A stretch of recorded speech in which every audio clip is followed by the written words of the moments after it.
सबका साथ सबका विकास भाजपा के लिए सिर्फ एक नारा भर नहीं है। सबका साथ सबका विकास, यही नारा है बीजेपी का। दुनिया के सबसे बड़े लोकतंत्र की सबसे बड़ी पार्टी होने का दावा करने वाली बीजेपी ने हमेशा ही खुद को अलग थलग बताया है, ये कहकर कि हम सबको साथ लेकर चलते हैं। हालांकि जमीनी सच्चाई कुछ अलग दिखाती है।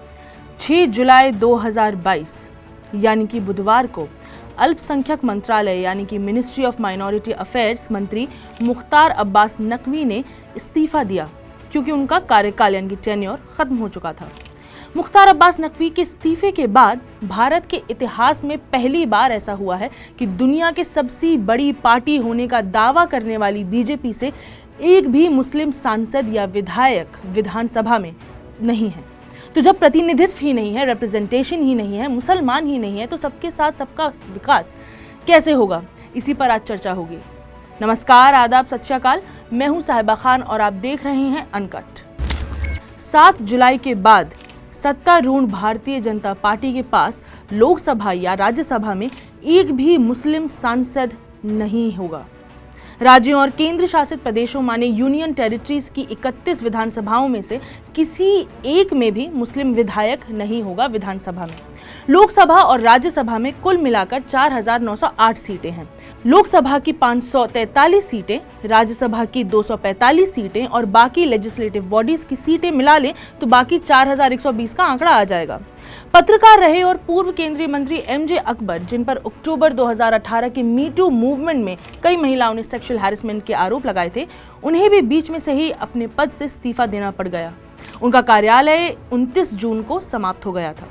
इसके बाद भाजपा के राष्ट्रीय प्रवक्ता सैयद जफर आलम का कार्यकाल 4 जुलाई को समाप्त हो गया और इसके ठीक 3 दिन बाद राज्यसभा में सदन के डेप्यूटी लीडर और फिर माइनॉरिटी अफेयर्स के मंत्री मुख्तार अब्बास नकवी का कार्यकाल 7 जुलाई को समाप्त हो गया है। लोकसभा में बीजेपी के आखिरी मुस्लिम सांसद शाहनवाज हुसैन थे, जो 2009 के जनरल इलेक्शंस में बिहार के भागलपुर से जीते थे। भारत में मुसलमान पूरी आबादी का करीब 15.5% हैं। हाँ, विधान परिषद में अभी भी 2 मुसलमान हैं जो बीजेपी से हैं। अब इसका जवाब जानना आसान नहीं कि आखिर क्यों मुसलमान रिप्रेजेंटेशन नहीं है। तो अब सवाल वही आकर खड़ा हो जाता है कि जो पार्टी सबका साथ सबका विकास की बात करती है, उसमें भारत के 20 से 22 करोड़ की मुस्लिम आबादी का एक भी शख्स सांसद या विधान भवन का विधायक आखिर कैसे नहीं है। इसलिए हमने कुछ पैटर्न्स नोटिस किए और फॉलो किए, हम आपसे शेयर करेंगे। एक बात तो यह है कि सियासी जानकारों की माने तो बीजेपी से मुसलमान हताश और निराश हैं। ध्रुवीकरण की राजनीति के चलते मुसलमान पुरजोर कोशिश कर रहे हैं कि वोट पूरा एक तरफा पड़ जाए। एक फैक्ट ये भी है कि भारत में इस समय मुसलमान बीजेपी कैंडिडेट्स को हराने के लिए वोट डाल रहे हैं। बीजेपी को भी खास फायदा हो नहीं रहा मुसलमान कैंडिडेट्स फील्ड करने में, तो उन्होंने भी सोचा कि हटाओ भाई, जब फायदा ही नहीं तो फिर रिप्रेजेंटेशन का लिबास क्यों पहनना, क्योंकि बाकी लोग तो हमें वोट दे ही रहे हैं। कई लोगों को ऐसा भी लगता है कि बीजेपी खुद बहुत चाव से प्रचार प्रसार नहीं करती अगर उस इलाके में मुसलमान ज्यादा हैं। हालांकि ये थ्योरी रामपुर और आजमगढ़ में गलत साबित हुई। रामपुर में दोस्तों कुल 51% मुस्लिम आबादी है। रामपुर में जिसे आजम खान का गढ़ माना जाता रहा है, वहां घनश्याम लोधी 40,000 वोटों से जीत गए। आजमगढ़ में भी सपा के धर्मेंद्र यादव को बीजेपी के दिनेश यादव निरहुआ ने हरा दिया। इस पर भी एक काउंटर आर्ग्यूमेंट लेकिन मैं आपको देना चाहूंगी, वो है वोटिंग का, जो अखिलेश ने और आजम खान ने दिया कि पुलिस मुसलमानों को वोट डालने ही नहीं दे रही थी। कि खुद आजम खान ने ट्वीट पर वीडियो और तस्वीरें साझा करी हैं कि लोग कह रहे हैं कि उन्हें वोट नहीं डालने दिया जा रहा। अखिलेश यादव ने भी कहा है कि फेक वोटिंग कराई जा रही है। कई वोटिंग बूथ्स में ईवीएम मशीनें खराब पाई गई हैं। खबरें तो ये भी आई हैं कि सपा के नेताओं और कार्यकर्ताओं को बीजेपी ने खासा परेशान किया उस दिन। आपको बताती चलूं कि आजमगढ़ में उस दिन वोटिंग परसेंटेज 49.43 था और रामपुर जैसे मुस्लिम बहुल इलाके में वोटिंग परसेंटेज था 41.39। बीजेपी ने भी दोनों क्षेत्रों में ओबीसी फैक्टर ध्यान में रखते हुए ओबीसी कैंडिडेट्स ही चुने। उसमें अगर वोट करने पर रोक की खबरें, ईवीएम खराब और पार्टी कार्यकर्ताओं को परेशान करने की खबरें साथ में लेकर देखी जाएं तो शायद ये नहीं कहा जा सकता है कि अब मुस्लिम समाज भी धीरे धीरे बीजेपी का वोटर बन रहा है। आइए बात करते हैं आरती जराट से। जो जानी मानी राजनीतिक विश्लेषक हैं, पॉलिटिकल साइंटिस्ट हैं, उनसे बात करते हैं और जानते हैं कि इस पूरे मुस्लिम मुक्त बीजेपी के मुद्दे पर उनका क्या कहना है। जनसंघ के जमाने से एक लीडिंग मुस्लिम फेस तो हमेशा रहा है। उन दिनों में तो सिकंदर बख्त थे। बाद में जब बीजेपी बनी और वाजपेयी जी की सरकार आई तो दो मुस्लिम मिनिस्टर्स थे वाजपेयी जी की सरकार में, एक मुख्तार अब्बास नकवी और एक शहनवाज हुसैन ने। मतलब मैंने बीजेपी को तो 30-40 साल से देखा है, तो मुझे ये बहुत अजीब लग रहा है कि BJP is Muslim less today. ये बहुत बुरा मैसेज जा रहा है इंटरनेशनली कि BJP is Muslim free today. मतलब in government it is Muslim free, in parliament, in assemblies it is Muslim free. और मुझे लगता है कि बीजेपी में भी इस विषय पे थोड़ी चिंता है।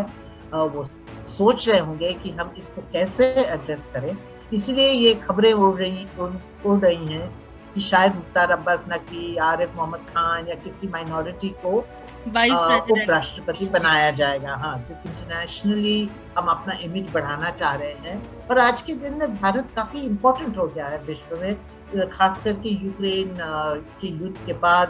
अगर आप देखते हैं तो जिस तरीके से पुतिन मोदी जी को फोन कर रहे हैं या बाइडेन मोदी जी से मिल रहे हैं, मतलब जो गल्फ कोऑपरेशन कम्युनिटी है वो हमारा तीसरा सबसे बड़ा ट्रेडिंग पार्टनर है और हमारे ऑयल इंपोर्ट्स भी 80% के खिलाफ 80% के करीब वो गल्फ कंट्रीज से ही आते हैं। तो और अभी मोदी जी भी यूएई गए थे, वहां दौरा करके आए हैं। तो हमको इनको भी एक सिग्नल भेजना पड़ेगा कि ये सरकार एंटी माइनॉरिटी नहीं है, एंटी मुस्लिम नहीं है। तो किसी ना किसी तरह से मुझे लगता है कि ये सरकार को ये मुस्लिम फ्री जो अभी इमेज बन रहा है, जो चर्चा में आ रहा है, इसको एड्रेस करना पड़ेगा। अब आ जाते हैं एक और थ्योरी पर कि क्या मुसलमान सपा का मुंह छोड़ रहे हैं। बाइपोल नतीजों से तो ऐसा ही लग रहा है, मगर ये नतीजे संसद में पुख्ता दिखाई नहीं दे रहे क्योंकि मुस्लिम कैंडिडेट्स ही नहीं हैं दुनिया की सबसे बड़ी पार्टी के पास। मगर मोदी सरकार लोगों को हमेशा चौंकाने का काम करती है, चाहे वो महाराष्ट्र के मुख्यमंत्री का चयन हो जिसमें एकनाथ शिंदे को हाल ही में मुख्यमंत्री बनाना हो, या फिर झारखंड में हेमंत सोरेन को रिझाना हो। जी हाँ, कांग्रेस के साथ गठबंधन में बनी झारखंड मुक्ति मोर्चा की सरकार का बीजेपी की तरफ झुकाव जग जाहिर है। बीजेपी की राष्ट्रपति नॉमिनी द्रौपदी मुर्मू को सोरेन सरकार ने अपना समर्थन दे दिया है। तो सियासी रणनीति समझना अभी बहुत मुश्किल है। हमें यह भी याद रखना होगा कि ऐसे नाजुक माहौल में जहां एक तरफ नुपुर शर्मा के बयान की खाड़ी देशों ने निंदा की और बीजेपी को ने पार्टी से हटाना पड़ गया, क्या ऐसे समय में दुनिया की सबसे बड़ी पार्टी का तमगा पहने बीजेपी सही में मुस्लिम नेता नहीं रखेगी? बातें तो ऐसी भी हैं कि उपराष्ट्रपति की कुर्सी मुख्तार अब्बास नकवी या मोहम्मद आरिफ के पास जा सकती है और कहीं ना कहीं 2024 में बीजेपी को मुस्लिम वोट की जब जरूरत पड़ेगी तब के लिए शायद मोदी सरकार का भारत के मुसलमानों के लिए एक नया प्लान हो सकता है। प्रतिनिधित्व यानी कि रिप्रेजेंटेशन कम तो होगा ही, मगर शून्य पर होगा, एक बहुत निराशाजनक बात होगी क्योंकि भारत पर कई देशों की और खास करके मुस्लिम देशों की नजरें गड़ी हुई हैं। बाहरी रिश्तों को संजोकर रखने वाले पीएम मोदी शायद अब ये रिस्क नहीं लेंगे। देखना होगा अंत में कि लोग सरकार के किस फैसले से चौंकते हैं। फिलहाल आप और मैं इंतजार ही कर सकते हैं। मैं हूं साहिबा खान और आप देख रहे थे अनकट।